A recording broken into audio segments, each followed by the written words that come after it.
Chapter 31. As the Harpy Flies. Reyes loved to fly above the forests of the moth. Floreth was such a green and fertile country.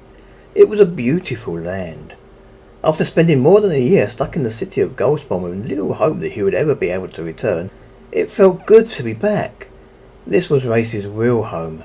This was where he belonged. Reyes and Gaggara were flying low as harpies usually preferred, skirting gently over the tops of the trees, high enough to fly relatively unhindered, while being low enough to avoid any unwanted attention. Somehow the country seemed so peaceful. Other than the animals skittering about their business on the forest floor below, there was very little activity of any kind. Gaggara pointed out a couple of deer that were running in blind panic away from the two harpies. "Hungry?" she asked. It hadn't been all that long since the pair had left the human encampment, yet already Reyes would have to admit that he was feeling the first few pangs of hunger again. Then again, he didn't really want to stop just yet. "Let's just wait a little bit before we catch dinner." "As you wish, my love," Gaggara responded.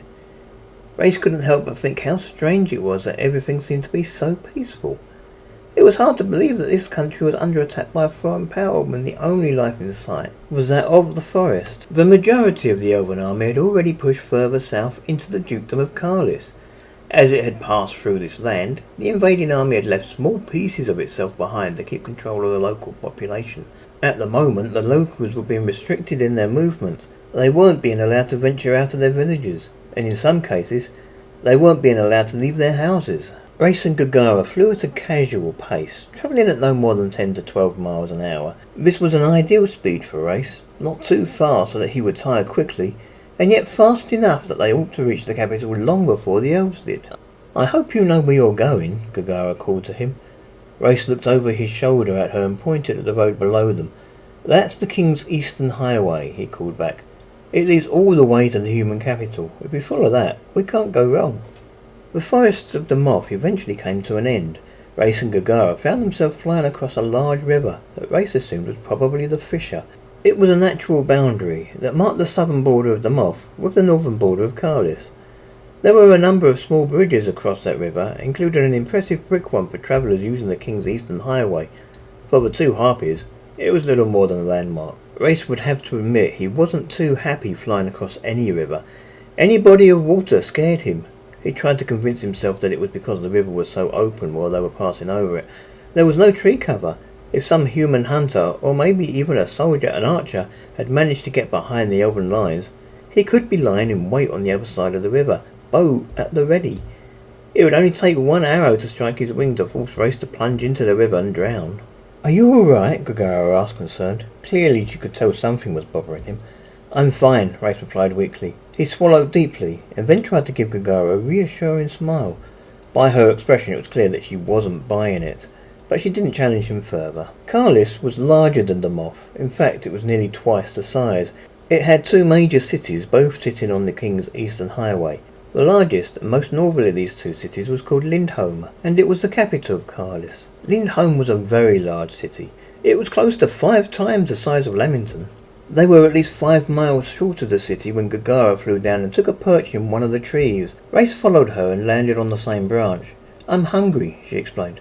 "I'll go and grab us some—" There was a loud noise coming from somewhere to the south of them. It caused Gaggara to forget what she was saying and glance in the direction of the noise in surprise. It wasn't so much that it was a loud noise, but a loud noise with a lot of echoes. It seemed to shatter the very tranquility of the forest. "I could use the rest," Reyes commented in agreement. They had been in the air for a couple of hours, and he was beginning to feel the need for a break. Besides, his stomach was rumbling, and it would be nice to have a meal before they continued. "What was that noise?" Gaggara said worriedly. "I'm not sure," Reyes replied. "Siege engines, if I was to hazard a guess. Must be a city or castle nearby that the elves are fighting to take." Gaggara sighed loudly. "Oh, that's a relief. I thought maybe the humans had brought forth a secret weapon of some kind. I'll go and get the food." It was good to take a break while Gaggara was away hunting. Reyes gathered some wood together for a fire and did his best to prepare a makeshift spit. One thing Manglos had forgotten to put in the ring was any sort of utility knife that might aid Reyes in shaping the spit. The mighty siege engines of the elven army seemed to fire once every 20 minutes or so. They fired twice while the two harpies were gathered over the fire waiting for the rabbit that Gaggara had caught to cook. They fired again while the two harpies ate the meat. I don't know about you, Reyes said as the engines fired for the third time since they'd first heard them, but I'm thinking it would be better if we don't get caught up in a battle between humans and elves over the ownership of that city. We should go round, Gaggara suggested in agreement. Reyes nodded. I was thinking along the same lines. I'm just a little bit worried about losing sight of the road we're following. Don't worry about it, Gaggara assured him. I'll find us the way back. You're sure? Reyes questioned. I'm a huntress, Gaggara replied proudly. Of course I'm sure. Reyes felt it best not to mention that Gaggara hadn't yet passed the rite of passage. Instead, he climbed to his feet, popped the last morsel of rabbit flesh into his mouth, and indicated that Gaggara should lead the way. Gaggara took to the air, flying southeast rather than directly south. The sound of the siege engines firing told her roughly how far she was from them and in what direction they lay. Reyes followed his girlfriend like a loyal hound, his belief in her abilities at their highest. Gaggara seemed to be making quite a wide detour of the city, and when the engines fired again, they seemed to be to the west of their position and sounded a lot closer than they had the previous times. Gaggara, evidently feeling that she had strayed a little, led the way further to the east before continuing south. When the siege engines fired the next time after that, the sound came from somewhere behind them. It was a simple matter now for the two of them to sweep gradually west, until they caught sight of the road once more. Do you think we're beyond the elven front line? Reyes called to Gaggara as he flew alongside her. Not yet, Gaggara replied. Elves don't fight that way. Reyes nodded. It had seemed unlikely to him as well. The elves obviously weren't stopping their advance through Floreth for anything. Instead of laying siege to a place and halting their entire advance while that place was taken, the elven army would leave a sizable chunk of their number to deal with the obstacle, while the rest pushed on. Reyes and Gaggara were only a couple of miles south from where they had rejoined the King's Highway, when Reyes became aware there was a flight of harpies flying over a grass field. They seemed to be circling something on the ground and taking pot shots at it. Reyes counted 5 harpies. I wonder what they're hunting, Reyes commented. Humans, probably, Gaggara replied. Reyes could almost sense a touch of indifference in her voice. What makes you say that? Reyes asked. They're playing with it, Gaggara replied simply. It must be someone who escaped from the city before the siege, Reyes surmised. Probably, Gaggara replied. Come on, don't look at them too much. You might attract their attention. It was too late. One of the harpies made some comment to the other 4. Her actual words were lost to Reyes in the distance between him and the huntress, but he got the gist of it. She was pointing him out to the other 4. Reyes saw one of the other 4 fire a final arrow at whatever they'd been playing with, and then the 5 flew together towards Reyes and Gaggara. Great, Gaggara commented. If they see your male, they might kill us both. We can fight, Reyes suggested. Against fully grown huntresses, Gaggara commented. We wouldn't stand a chance. Maybe we can bluff them. Use your ring thing. They'll leave us alone if they think we're both female. We'll be alright, as long as they don't already know that you're male. How would they know that? Reyes asked. He decided not to bother telling Gaggara that he'd been able to defeat at least 2 groups of huntresses in the past. Besides, it made perfect sense to him to use the ring and make himself appear female. He felt a little uncomfortable as his body took its new form. He tried to ignore the feeling. Your maleness is hard to miss, Gaggara replied. And then with a giggle she added, it kind of sticks out a bit. She restrained a laugh and added further, it's your wings. Reyes couldn't help feeling a little bit nervous. He glanced over his shoulder and saw that the 5 were gaining on them. This caused him to speed up a little. Don't run, Gaggara warned. You'll just make them chase you. The best thing we can do is land somewhere and wait for them. Once they see you're no threat, they'll be on their way. You hope, Reyes commented. I hope, Gaggara agreed. Gaggara led the way, flying low until she found a tree she felt suitable for a landing. Then she swooped down to the tree and found a perch on one of the upper branches. From here, it was easy for her to watch as the other 5 approached them. Reyes landed in the tree on a branch next to her and turned round so he could see what was happening. Reyes felt so strange. Somehow his body felt totally different, while reacting in fundamentally the same way as it always had. He felt perhaps slightly more graceful than he had, and yet he also felt clumsier. It was hard to put a finger on exactly what the feeling was. The 5 harpies flew to within about 30 feet of Reyes and Gaggara, and then, without a word, they turned around and swooped back in the direction they had come from, heading towards the grassland to collect their prize. "That's it," Gaggara said happily. "Let's go." "That's it," Reyes replied, suddenly realising he was feeling a little sick. He wondered if it was the situation, or the strangeness of the female body. "They thought you were male, but now they've seen you aren't, they'll leave us alone." "Let's go," Gaggara explained. "Mangloss's toys are already proving useful," Reyes commented more to himself than anything. Gaggara took to the air again with Reyes following close on her tail. They continued to fly south, following the King's Highway much as before. There were a lot more signs of invasion now. Bodies were lying on the road where an elven patrol had been ambushed. A little further along there were more bodies, villagers this time. Reyes had little doubt that they had been killed in reprisal for the patrol. The two Harpies also began to see more elves on the move. A regiment of bright blue-clad soldiers marching along the road, another regiment wearing the same colour uniforms making their way cautiously through the forest, as if they were searching for something. There were others, the orange coats of the Children's Brigade, the brown of the Hope, and so on. Here and there dotted among the elves were the red coats of the Inquisitors. The King's Eastern Highway would hit the city of Felmont before it crossed the border into Lamais. Felmont was the most southerly of the two cities in Cardiff, was also the smaller, being less than twice the size of Lamington. Felmont was also under siege, as became evident to Reyes by the now familiar sound of the siege engines being fired. Gaggara didn't wait to be told. She began to lead the way as she had when they had reached Lindholm, flying to the southeast. Once again she used the sound of the siege engines to determine where she was, in order to find her way back to the road to the south of the city. This time, Reyes felt a lot more nervous as they flew around the city. The land below them was streaming with elves. Surely, that had to mean they weren't all that far from the front line.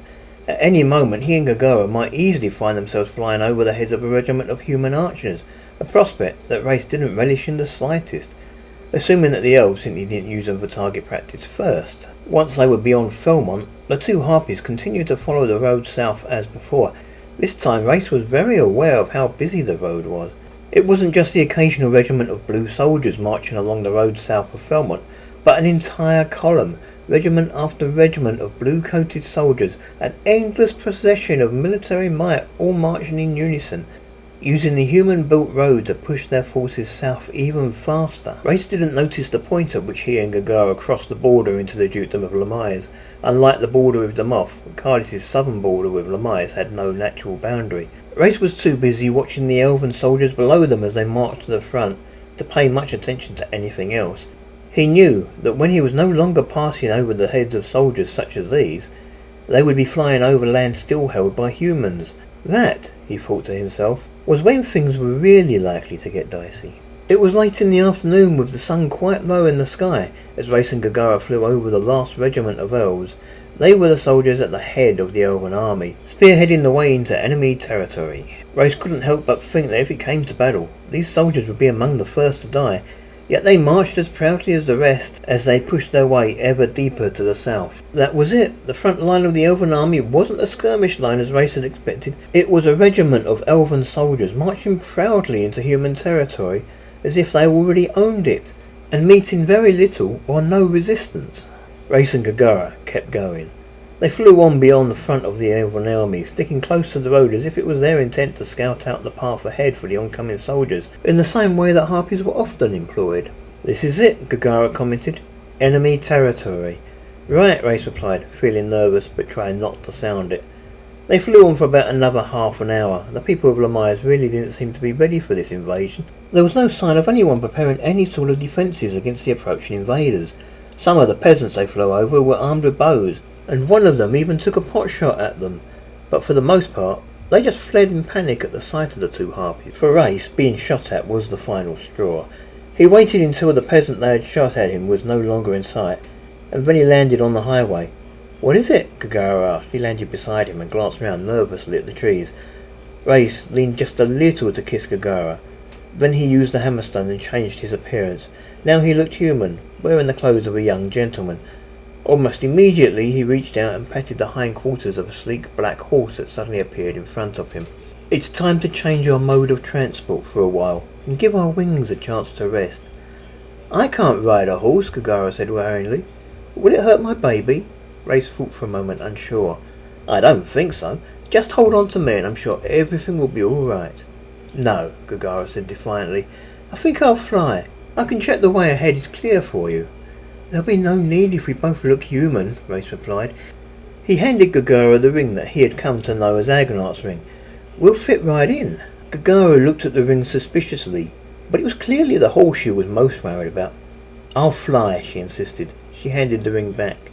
Reyes sighed. If you're going to fly, there is no point in my travelling by horse.